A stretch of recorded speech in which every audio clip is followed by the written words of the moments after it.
இன்றைய நற்செய்தியானது நாம் வாழும் இந்த உலகம் அரசியல், சமூக, பொருளாதார அமைப்பை கொண்டது. இங்கு வாழக்கூடிய நாம் அனைவருமே நமக்கென ஒரு பாதையை அமைத்து கொண்டவர்கள்தான்.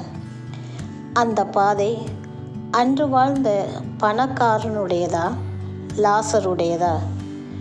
நம்மில் ஏழை பணக்காரன் என்ற நிலை உருவாகுவதற்கு காரணம், இருப்பவன் கொடுப்பதில்லை, கொடுப்பதற்கு மனமும் இல்லை, தேவைக்கு அதிகமாக சுரண்டவே செய்கிறார்கள்.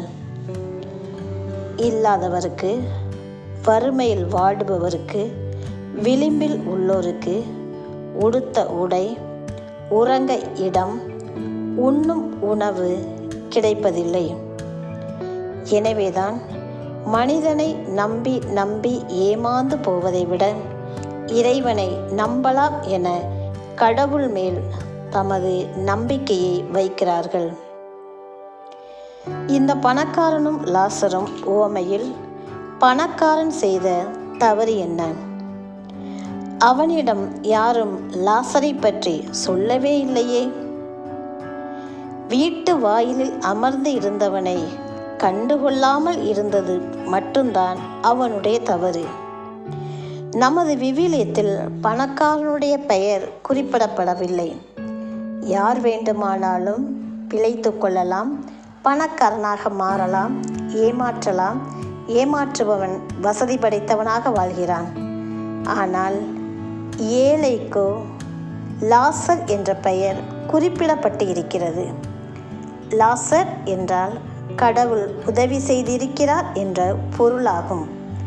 லாசர் இறந்தவுடன் வானதூதர்கள் வந்து எடுத்து சென்று தந்தை ஆபிரகாமின் மடியில் அமரச் செய்கிறார்கள். நாம் அனைவருமே இறைவனின் குழந்தைகள்தான், சகோதர சகோதரிகள்தான். ஏற்றத்தாழ்வை உருவாக்கிய நாம் தானே அதை சரி செய்ய வேண்டும்.